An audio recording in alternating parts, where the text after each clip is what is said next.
Hola, ¿qué tal? Bueno, espero que se encuentren todos bien. En esta ocasión vamos a ver lo que es neuroanatomía.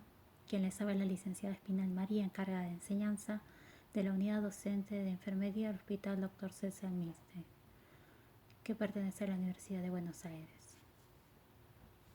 Los objetivos en esta ocasión son identificar los ejes del sistema nervioso, detallar y describir la organización del sistema nervioso central, definir la irrigación en el sistema nervioso, distinguir y enunciar la organización del sistema nervioso periférico.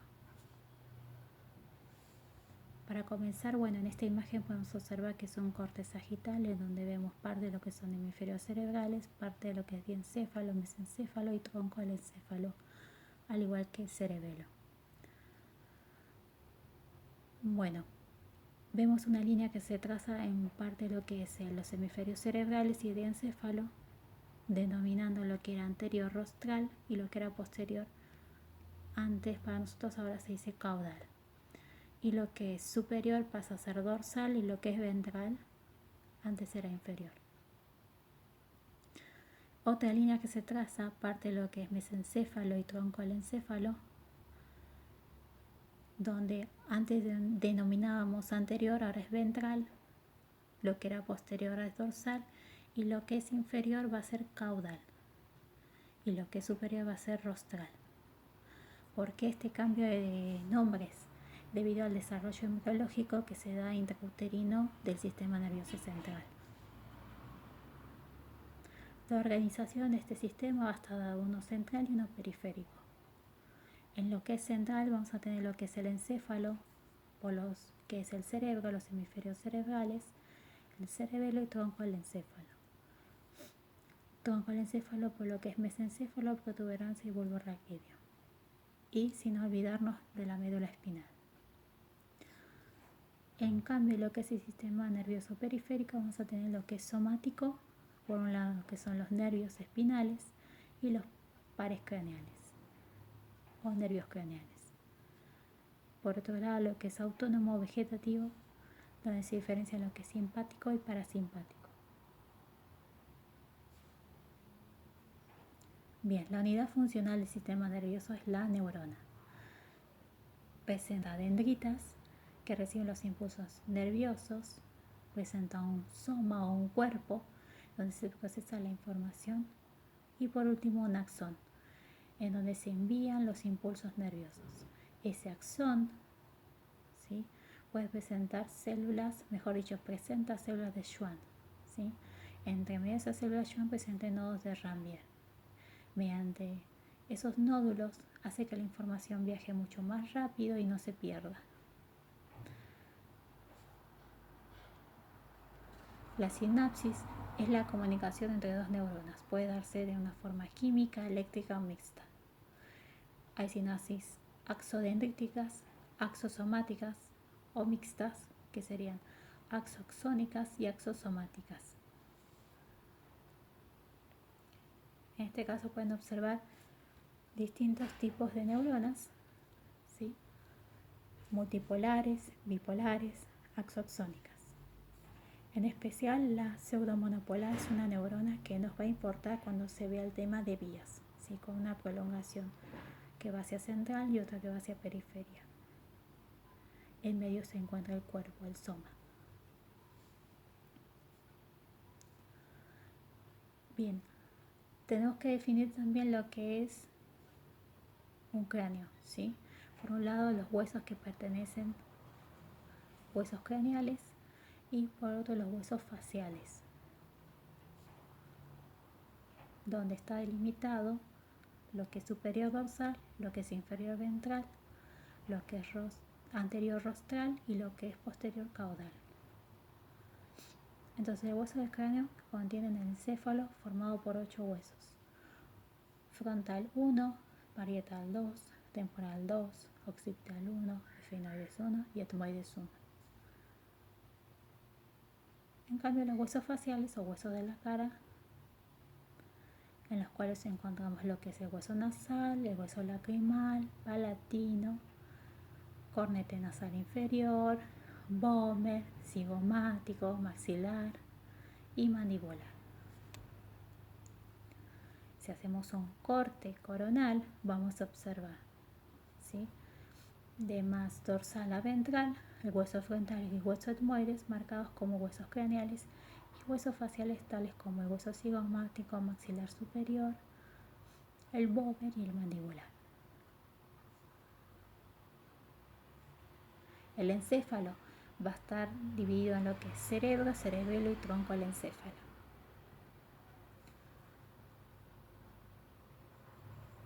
En esta imagen, que es un corte sagital, se puede observar parte de las estructuras, parte de lo que es el hemisferio cerebral en color azul, parte de lo que es diencéfalo en color rojo. El diencéfalo va a estar compuesto por lo que es tálamo, hipotálamo, metatálamo, epitálamo y subtálamo.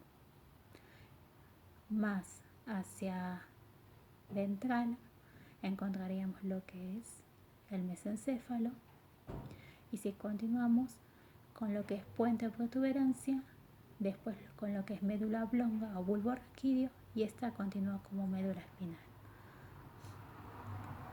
Hacia más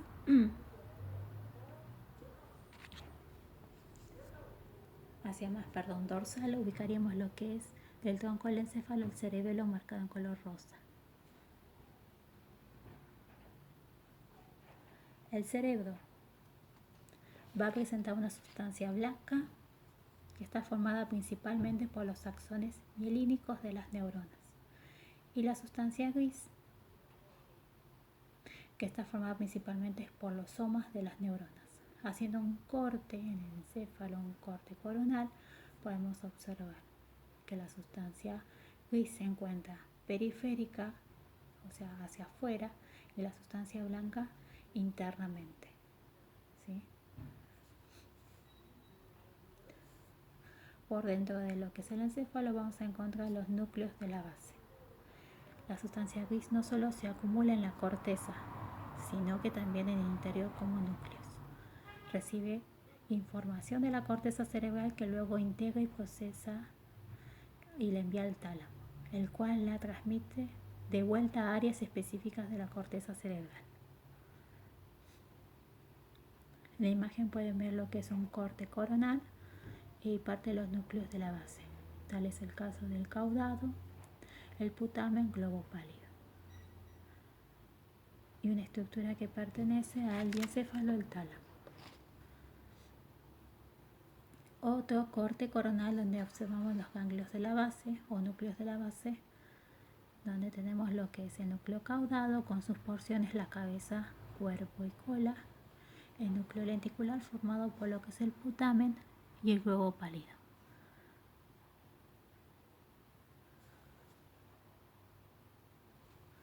Haciendo un corte horizontal, donde superior se encontraría rostral, inferior lo que es caudal, observamos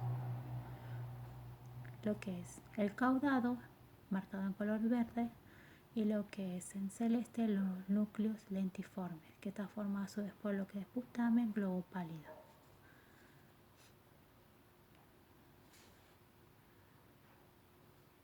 Bien, un dato importante es la cápsula interna, que es lo que separa los núcleos de la base. Son fibras que van o vienen del tronco del cerebro,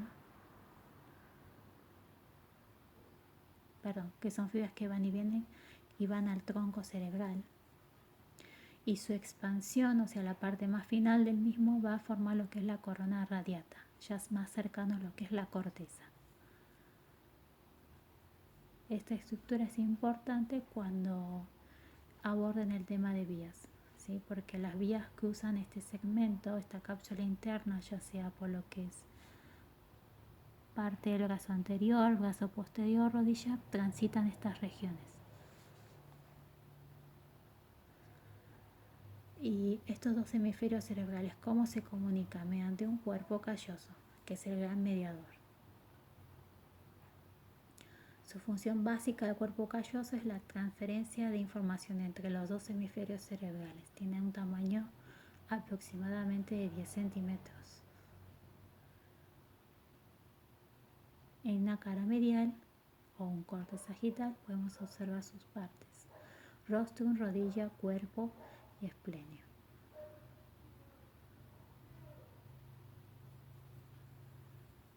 una vista desde la cara más lateral, lo que es los hemisferios cerebrales, podemos encontrar lo que son los lóbulos. En esta ocasión, en esta imagen, vemos dos cisuras importantes, la cisura de Rolando y la de Silvio, y los lóbulos. Lóbulo frontal, parietal, lóbulo occipital y temporal. Los lóbulos. El lóbulo parietal es el centro de interpretación de los sentidos del gusto y del tacto, calor, presión y dolor. Está marcado en color rojo. El lóbulo frontal, centro de movimientos complejos, además centro de la elaboración del razonamiento, pensamiento, emoción, planificación y personalidad, en color amarillo. El lóbulo temporal, centro de la percepción de la audición, olfato, lenguaje, equilibrio y memoria, en color verde. Y el lóbulo occipital es un centro de percepción asociado e interpretación de imágenes visuales, que está en color azul. En esta imagen, que es una cara medial de los hemisferios cerebrales, se encuentran los lóbulos mencionados: lóbulo frontal, parietal, lóbulo occipital y temporal. Un lóbulo que se encuentra por profundo a la cisura lateral o lateral de Silvio, mejor dicho, la cisura, es la ínsula. Su función está relacionada con las emociones y la regulación de la homeostasis del cuerpo, movimientos voluntarios o involuntarios. Bien, el cerebro, visto desde una cara lateral, podemos observar las cisuras que ya mencionamos, una que es central o de Rolando y una cisura que es lateral o de Silvio.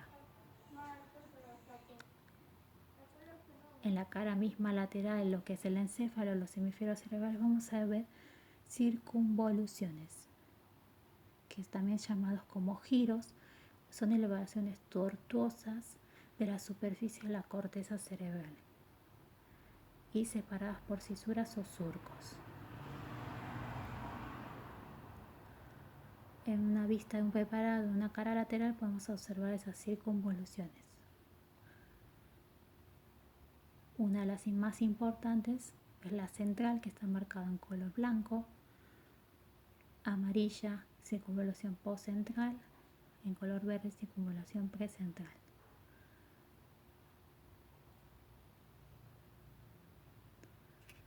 Los surcos que se pueden observar mejor en una vista medial, ¿sí? Ahí les pido que me disculpen, ahí no diría vista lateral, sino vista medial de lo que es un hemisferio cerebral. Son repliegues ubicados entre las circunvoluciones. Los surcos son largos, de aspecto irregular. Por ejemplo, en esta imagen, la superficie medial del hemisferio cerebral se separa la circunvolución del cíngulo de la circunvolución frontal media por debajo y del lóbulo paracentral por arriba.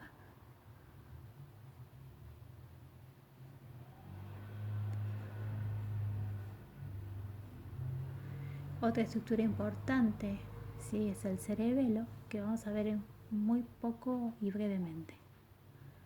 El cerebelo pesa 140 gramos, se ubica posterior e inferior a los hemisferios cerebrales y controla el movimiento del equilibrio, influye en la postura y el tono muscular y coordinación de los movimientos. En esa imagen es una cara superior del mismo. Los hemisferios cerebrales son dos, se interconectan por medio del vermis. Se conectan con el tronco encefálico a través de los pedúnculos cerebelosos. El mismo se divide en tres: uno superior, que se conecta con el mesencéfalo; uno medio, que se conecta con lo que es puente de Barolio o protuberancia o puente, y el inferior con el bulbo raquídeo o médula oblonga.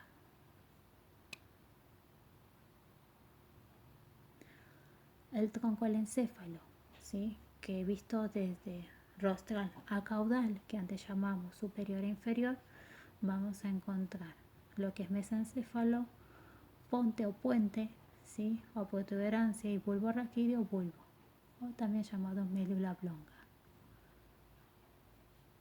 El mesencéfalo, también llamado cerebro medio, es la estructura más rostral, ¿sí?, del tronco del encéfalo. Une lo que es el puente del encéfalo y el cerebelo con el diencéfalo. Ahí está marcado lo que son los pedúnculos cerebrales en la vista anterior. Lo que es el puente encefálico, también llamado protuberancia o puente de Barolio, es la porción del tronco del encéfalo que se ubica entre el bulbo raquídeo y el encéfalo. En la vista posterior del mismo, de esta porción, se pueden observar los pedúnculos cerebelosos superior, medio e inferior.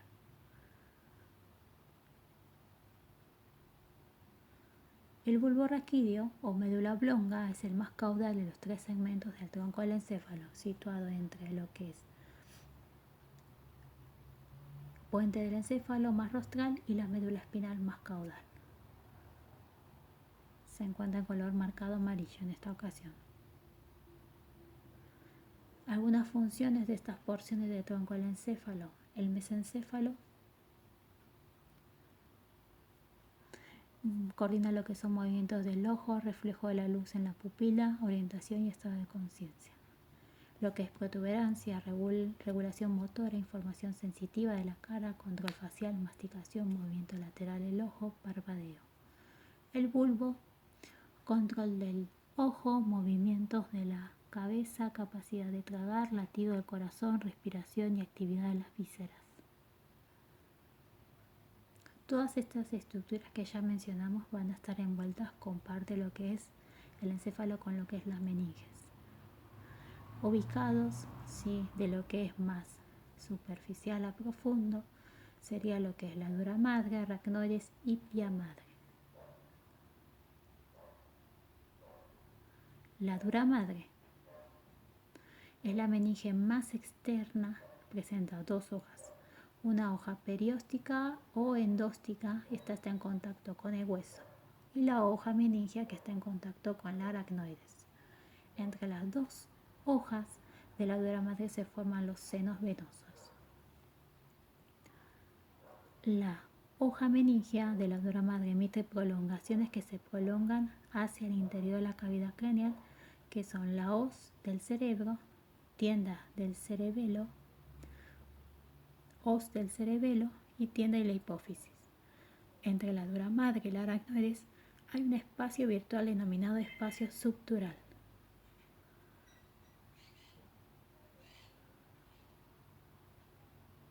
En la primera imagen pueden ver la dura madre cortada y levantada, y en la otra imagen pueden ver las distintas partes de la hoja meningea, como ven sus prolongaciones. Bien, la aracnoides se ubica por debajo a lo que es la dura madre, y en ella se encuentran las trabéculas aracnoides.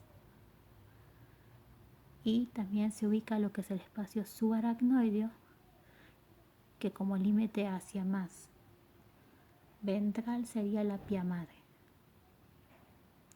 Nótese las granulaciones aracnoideas, que son proyecciones del aracnoides, ¿sí?, que están en íntimo contacto con los senos venosos. Y por último, pero no menos importante, la pía madre, ¿sí?, que está en contacto íntimo con lo que es el encéfalo, con los hemisferios cerebrales.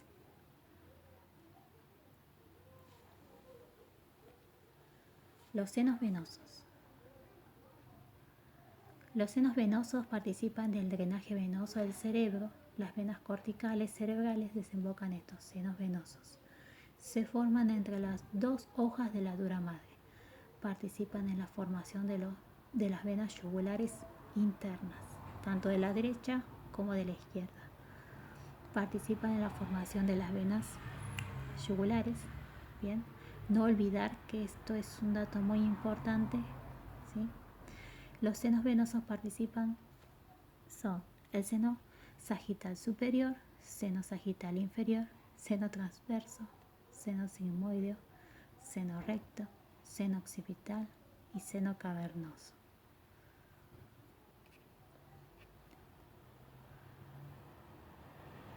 Vamos a separar lo que es el drenaje venoso más rostral del caudal. Ahora vamos a ver lo que es más rostral. vamos a tener por un lado lo que es la vena oftálmica y el seno esfenoparietal que drenan en su conjunto en el seno cavernoso. El seno cavernoso va a presentar senos intercavernosos anterior y posterior y un plexo venoso basilar. Tiene dos caminos. Por un lado, si drena los senos petroso superior, va a drenar el seno transverso y eso en la vena yugular interna. Si no, toma el camino del seno petroso inferior y de ahí a la vena yugular interna.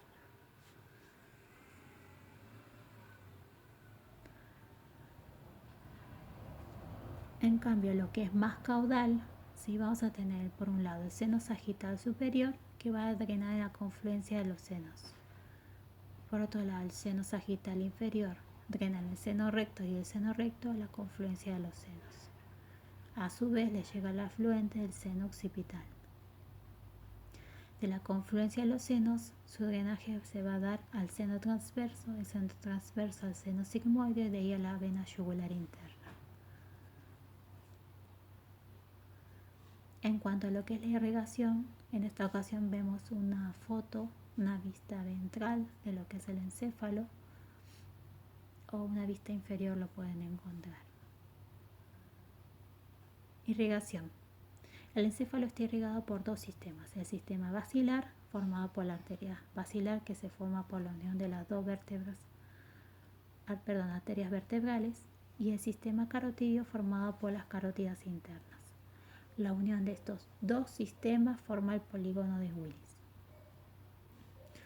Es importante para asegurar el aporte sanguíneo al cerebro. En el caso de que haya una pequeña obstrucción de una de las arterias que conforman el círculo, la sangre puede seguir su flujo normal para el aporte de sangre de las demás arterias que lo conforman.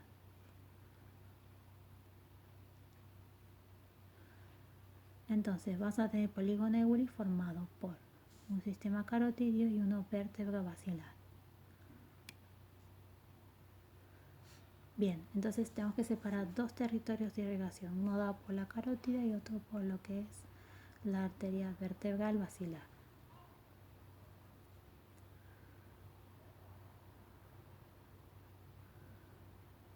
Bien, vamos a comenzar con el sistema vértebro basilar. Esta está formada por las arterias vertebrales más la arteria espinal anterior. En su conjunto forman la arteria basilar. Esta arteria basilar va a dar distintas ramas, una de las cuales es la arteria cerebral anteroinferior y la arteria cerebelosa superior.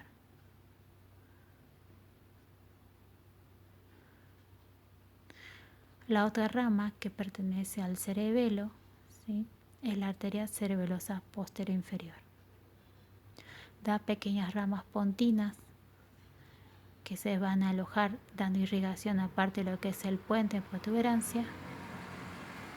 Y como rama final da la arteria cerebral posterior. En cuanto al sistema carotidio, tenemos a las dos carótidas, tanto a la derecha como a la izquierda, que van a dar la arteria cerebral media y la arteria cerebral anterior. Estas arterias van a estar comunicadas por la arteria comunicante anterior, que es una sola, y la arteria comunicante posterior, que son dos. Mediante estas arterias últimas mencionadas se comunican, ¿sí?, con la arteria cerebral posterior y ahí forma lo que es el polígono de Willis.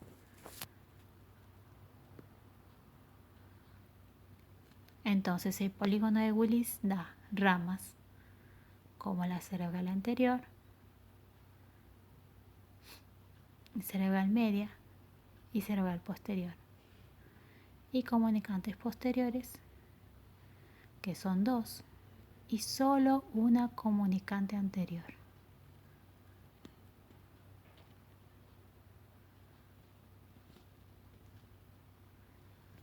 Las arterias cerebral anterior, una vez que se forma, va a dar lo que es la irrigación en la cara medial de los hemisferios cerebrales, dando sus distintas ramas. En cambio, la cerebral media, una vez que nace, va a continuar a lo largo de lo que es el encéfalo, pasando por lo que es la cisura lateral, o lateral también llamada de Silvio, perdón. Y una vez que se encuentra en la cara lateral, esa arteria da las distintas ramas para irrigar esa cara lateral. En la imagen pequeña pueden visualizar parte de lo que es el recorrido de esa arteria cerebral media. En cambio, la cerebral posterior, una vez que nace, da lo que es la irrigación en parte de lo que es el hemisferio cerebral, en su porción más ventral y caudal. Que es importante saber de estas distintas arterias cerebrales, los territorios de irrigación. En la cara lateral, que es la imagen que pueden observar, el territorio de irrigación en mayor proporción está dado por la arteria cerebral media.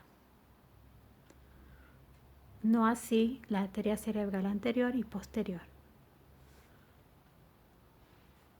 En cambio, en una cara medial, su territorio de mayor proporción irrigada es por la arteria cerebral anterior y de menor proporción por la arteria cerebral media y posterior.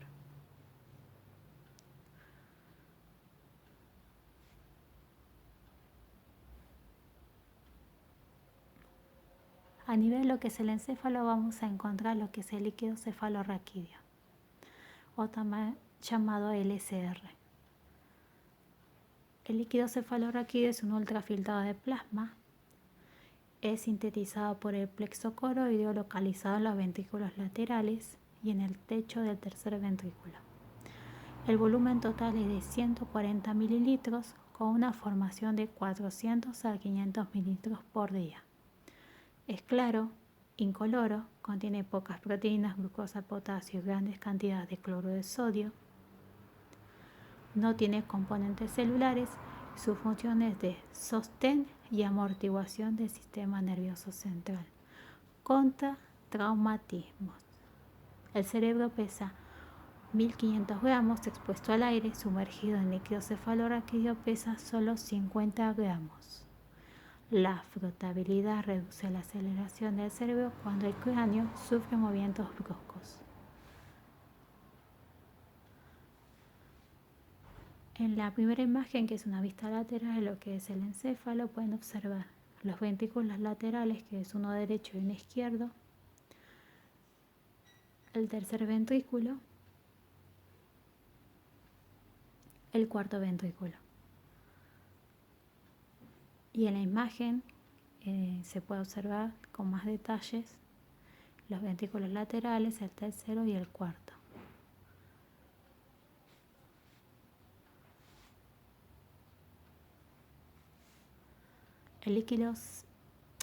La circulación del líquido cefalorraquídeo circula por el espacio subaracnoideo, los ventrículos cerebrales y por el canal del ependimado. La eliminación se lleva a cabo a través de las granulaciones aracnoideas, proyección de las células de aracnoides sobre los senos vasculares que albergan la dura madre. Estos senos desembocan directamente en el torrente sanguíneo. Bien, este pequeño esquema da un poco en síntesis lo que es la circulación del mismo. Vamos a saber que los ventrículos laterales, en los cuales tenemos lo que es parte del plexo coidoideo, ¿sí?, es donde se sintetiza el líquido cefalorraquídeo. Este se comunica con el agujero de Monro, con el tercer ventrículo. De ahí, mediante el acueducto cerebral o acueducto de Silvio, se comunica con el cuarto ventrículo, y el cuarto ventrículo tiene dos formas, mediante dos agujeros libera el mismo, un agujero Magendie y uno de Luska. El de Magendie es medial y de Luska es lateral. Una vez que pasa por esos agujeros, el líquido cefalorraquídeo pasa al espacio subaracnoideo. Si recordamos, ¿sí?, el aracnoides tenía unas pequeñas prolongaciones, unas granulaciones que se encontraban dentro de lo que son los senos, ¿sí? Esas granulaciones se van a encontrar a nivel lo que es el seno longitudinal superior, ¿sí? Donde mediante esas proyecciones va a eliminar el líquido cefalorraquídeo. De ahí en más es que el líquido cefalorraquídeo se forma y se elimina. En el caso de que no se elimine, puede llegar a producir patologías. Entonces, el sistema nervioso central, hemos visto lo que es parte del encéfalo, lo que es el cerebro, los hemisferios, tanto derecho como izquierdo. También vimos parte de los ganglios o núcleos de la base. El diencéfalo formado por el tálamo, hipotálamo, subtálamo, y la glándula pineal o epífisis. Hemos visto también parte de lo que es el troncoencéfalo, el mesencéfalo, protuberancia y bulbo raquídeo.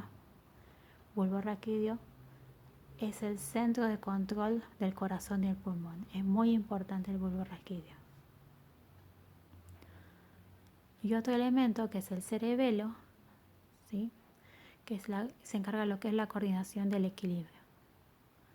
Aparte de lo que es el encéfalo, que pertenece al sistema nervioso central, está la médula espinal. Esta médula espinal va a estar alojada entre lo que son distintos cuerpos vertebrales, ¿sí? Las vértebras, que son como un mecanismo de protección.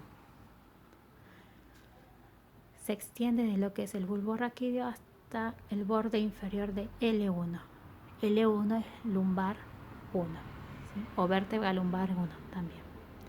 En la porción inferior de la médula espinal, los nervios raquídeos se hacen más alargados y emergen por los agujeros de conjunción que están inferior a su origen. Estos nervios forman lo que se denomina cola de caballo. O sea, médula espinal solamente se ubica hasta el borde inferior del L1. Después tenemos de ahí proyecciones de la misma, como cola de caballo. Esa médula espinal, como les mencioné, va a estar alojada dentro de lo que es la columna vertebral. En esta vista lateral podemos observar la porción cervical, torácica, lumbar de las vértebras y parte de lo que es sacro y coxis. Esta columna vertebral es la superposición de los agujeros vertebrales, forma el conducto medular que aloja la médula espinal. Entre cada vértebra hay un disco intervertebral.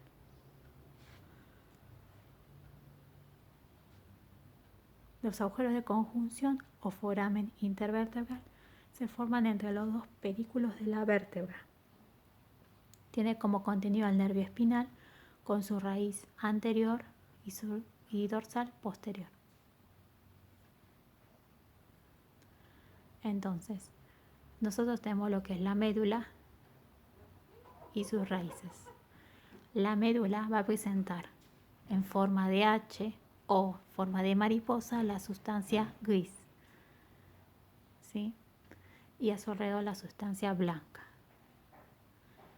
Entonces podemos decir que la sustancia gris es central y la periférica es blanca, sustancia blanca. En el medio de la sustancia gris tenemos el canal del epéndimo y tenemos en esa sustancia blanca los distintos cordones, un cordón posterior, un cordón anterior y un cordón lateral, ¿sí? Pues esos cordones van a ir transitando las distintas vías ascendentes o descendentes. Y lo que también podemos observar son las raíces posteriores del nervio raquídeo, que está asociada a un ganglio raquídeo, y la raíz anterior, que al unir estos dos raíces forman lo que es el nervio raquídeo. Este es el que va a transitar por el foramen intervertebral.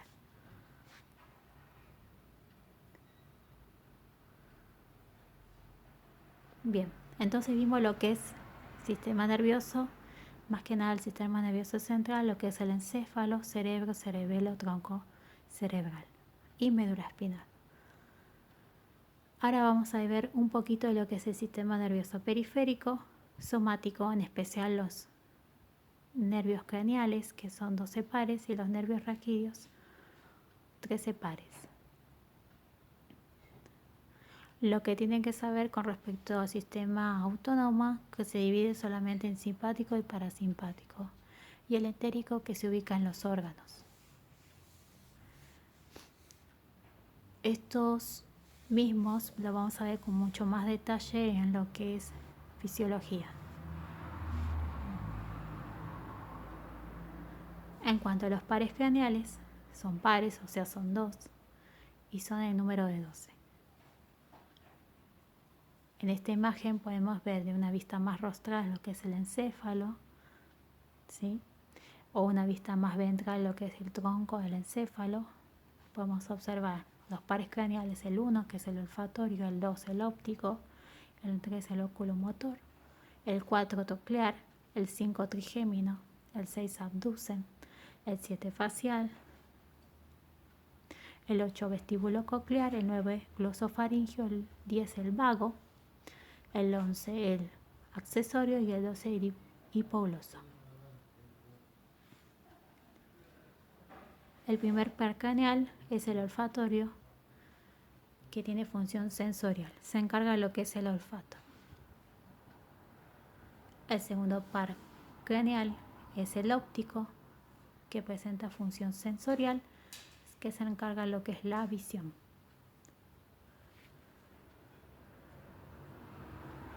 El tercer, cuarto y sexto par craneal, ¿sí? Podemos encontrar que el par craneal número 3, ¿sí? que se conoce con el nombre de motor ocular común, presenta una función motora en los músculos recto superior, recto medial, recto inferior y oblicuo inferior. El par craneal número 4, también llamado troclear o patético, presenta función motora y se encarga del músculo oblicuo superior. El sexto par craneal, que es motor ocular externo, también llamado abducen, se encarga del músculo recto lateral. Estos 3 pares craneales presentan una función motora. El quinto par craneal, en esta ocasión, es mixto, ¿sí? Presenta doble función, tanto motora como sensitiva. Motora por los músculos de la masticación y sensitiva por el que da la sensibilidad a la cara con sus 3 ramas, una rama oftálmica, maxilar y mandibular. El séptimo par craneal o facial presenta también función mixta, motor y sensorial. Motor porque da inervación a los músculos de la mímica, al igual que de las glándulas salivales, excepto la parótida, a esa no. Y da en forma sensorial función a los 2/3 anteriores de la lengua, dándole así el sentido del gusto. El octavo par craneal vestíbulo coclear presenta una función sensorial de la audición y el equilibrio. El noveno par, o también llamado glosofaringio, presenta función mixta, motor porque da inervación a la glándula parótida y sensorial porque le da sentido del gusto al tercio posterior de la lengua. El décimo par craneal, también llamado neumogástrico, presenta función mixta, motor y sensorial.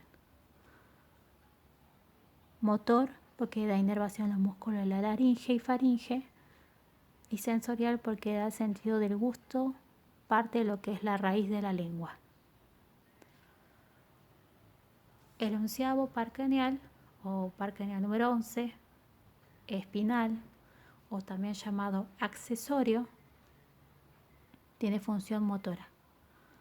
Da inervación al músculo esternocleidomastoideo. El par craneal número 12 también llamado hipogloso o hipogloso mayor, lo pueden encontrar, presenta función motora, da inervación a los músculos de la lengua.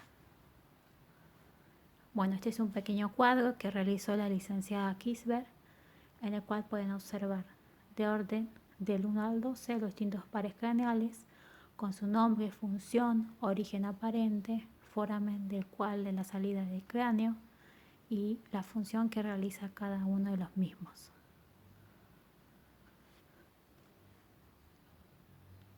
Un cuadro donde pueden tener ahí los pares craneales ordenados y los orificios por los cuales emergen.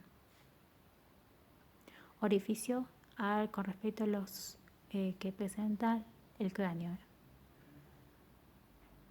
Y estas son algunas reglas mnemotécnicas que quizás a alguno le ayude a recordar los pares craneales. No es obligatorio saberlas. Brevemente, los nervios raquídeos. Los nervios raquídeos se originan en la médula espinal por la unión de la raíz anterior, que es motora, y una raíz posterior, que es sensitiva. Emerge del conducto vertebral por los agujeros de conjunción o foramen intervertebral. En la imagen podemos ver los distintos segmentos medulares: cervical, dorsal, lumbar, sacro. Y del otro lado podemos ver los nervios raquídeos cervicales, nervios raquídeos dorsales, nervios raquídeos lumbares y nervios raquídeos sacros. Estos dos últimos formando lo que es parte de la cola de caballo.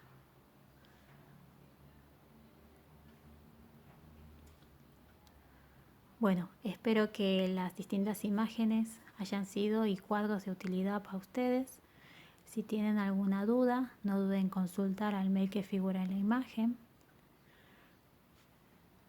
o al WhatsApp del grupo.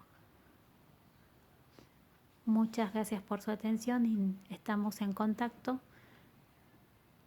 ya sea por el WhatsApp o por la plataforma